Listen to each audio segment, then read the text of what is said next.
Andrew Tackett has been on an absolute tear in the UFC BJJ scene. He's amassed a 6-fight win streak since the inception of UFC BJJ, going undefeated, submitting almost every opponent except for Wagner Hocha. He's also defeated the elite of the elite in this sport, submitting them. There's not too many jiu-jitsu athletes with a submission rate like this currently. Today I'm going to go over some of his matches to showcase why I think Andrew Tackett is currently the best grappler in the world.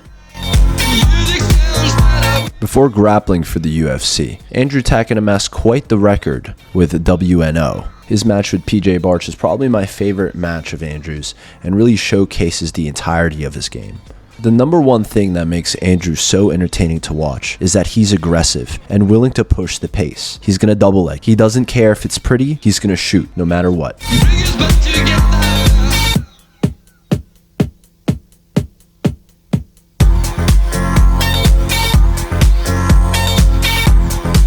Now this right here is Andrew's bread and butter.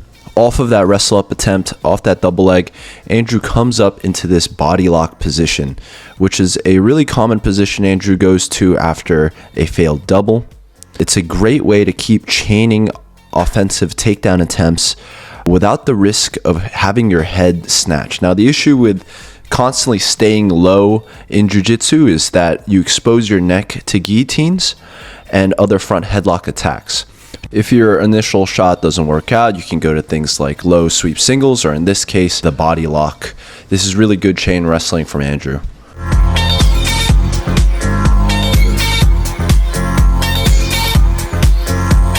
Just a quick note on Andrew's hand fighting that I wish more jiu-jitsu athletes incorporated in their game. He's constantly tying up, constantly feinting, making PJ constantly work and have to stress over a possible shot or takedown attempt. Now here's another beautiful sequence from Andrew. Absolutely high cortisol, high heart rate movement.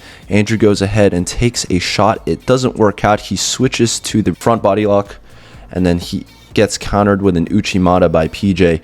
But he just keeps on fighting and scrambling up. And now look at this face from PJ. He's absolutely exhausted, absolutely tired. He's constantly on the defense, constantly backpedaling and having to react to Andrew's moves. If you've ever been on the receiving end of someone who's constantly scrambling, absolutely refusing to accept the position you're trying to enter, you know how tiring this is. And in PJ's case, this is definitely taking a toll on his cardio and how he's going to continue the rest of this match. I feel right, the music sounds better with you. Love might bring us back together. Just a funny thing Andrew does here. So they get into a little scramble here. They go out of bounds, but immediately after resetting, Andrew just goes for a double. PJ wasn't even ready for that shot, but PJ does a great job here coming back on top after that scramble. We've seen a lot of highlights from Andrew on top in his wrestling, but an underrated part of Andrew's game, honestly, is his ability to also attack from the bottom. A little cheeky move here by PJ, who steps out of bounds so they reset. And this is what makes Andrew so terrifying, as well as even though he's such a good top player, he's also willing to attack whilst on bottom and then chain that offense to then come back on top. Here's a really slick underhook throw by Andrew to get to the rear body lock. Now, just look at PJ's face here. He's so tired. He cannot withstand Andrew's just pace and cardio. Here, PJ tries to sit out to counter that rear body lock of Andrew's, but Andrew counters that with a crucifix entry. Really beautiful. Now we see Andrew get taken down here by a beautiful body lock sequence from PJ, but immediately off the takedown, Andrew goes into an omoplata attempt, really showcasing his versatile bottom game. He uses his bottom game to slow down PJ, to which he then just stands up, and look at PJ's posture here. He's so tired. Here's more beautiful chain wrestling from Andrew.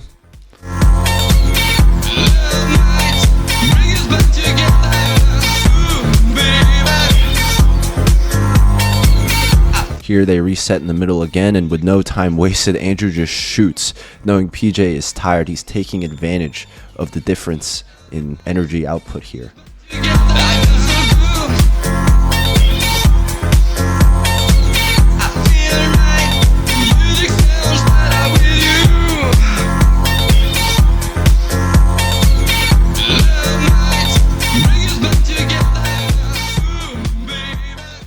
Fast forward a couple of years, and Andrew Tackett is competing under the UFC BJJ banner.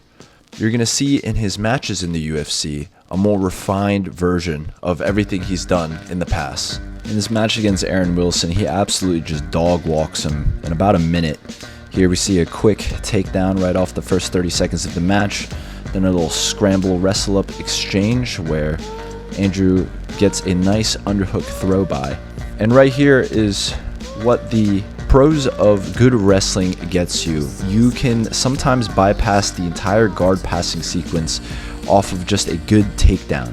Then a nice little chair sit back take sequence here straight into a rear naked choke. It's not even a very clean choke, honestly. He's just choking the front of his face here. But when you're so aggressive right off the start, when you don't let your opponent measure anything at all and you just lose within the first minute, it can be very heartbreaking. And here I think Aaron Wilson honestly just lost all this fight and decided to tap. Andrew's match against Jason Nolf doesn't go very differently. Beautiful fireman's from Jason, but Andrew goes ahead and takes advantage of that by taking his back. That's the real risk of doing fireman's in BJJ. It's very easy sometimes for us to take the back off of such a throw, and nice finish from Andrew here. I feel like the real difference that Andrew has made between his matches in the UFC and his prior matches in the past is that he leaves things to chance a lot less. He's still his usual scrambly self where, he's going to be high pace, scrambles are going to happen, but if he can shut them down, he will shut them down. In these first two matches, you see that right away. There's no hesitation. He goes for the finish right away and doesn't let another scramble happen. I feel like a reason why he's able to finish right away as well is the fact that they're grappling in a pit now, whereas a lot of scrambles would go out of bounds and the ref would restart. Things would just keep on continuing. No resets would need to happen because they wouldn't go out of bounds. And this allows Andrew to work his game a little more. His match against Andy doesn't go very different from his other matches. Nice slick double leg here from Andrew. A little more passing from Andrew in this match. Andy's a very tricky bottom player, but Andrew makes quick work of that guard.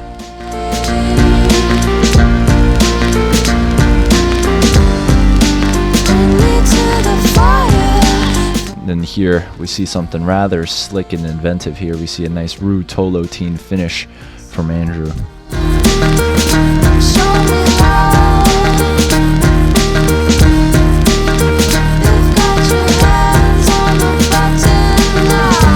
And then once again another first round finish here.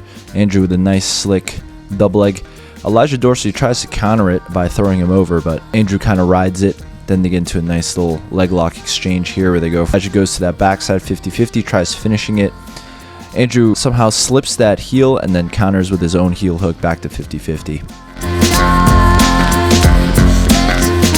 As of recording this video, Andrew Tackett has only gone to the distance in one of his UFC BJJ matches, and that's his match against Wagner Hocha. Every other match, first round finishes as we saw. A few key takeaways that I think that makes Andrew one of the best grapplers at the moment. Now, I've showcased a lot of his strengths, but do not be ignorant. Andrew is a complete grappler. He's a master in all aspects of grappling, but the few things he does really well and better than everyone else in the UFC BJJ scene, and that's one, his aggression. He's aggressive. And in the pit environment where people don't just get reset by going out of bounds and action keeps on going, I think this pays in his favor immensely. And secondly, he's adaptive. He's a master in all aspects of grappling.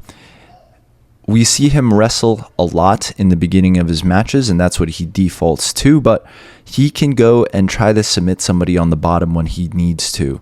He can play guard when he needs to. And he's not also stuck at just playing guard. He will just stand up or wrestle up when the opportunity comes to him as well. All too often in the sport do we see specialists, guys who know what they're good at and stick to that game. But Andrew here, he does what he needs to do. I mean, we saw him heel hook Elijah Dorsey, someone who's very dangerous in the leg lock game. He even tried to wrestle Jason Nolf. He took Jason Nolf's back off of a fireman's throw. This is why Andrew is currently one of my favorite grapplers, and I cannot wait for his next match in the UFC BJJ.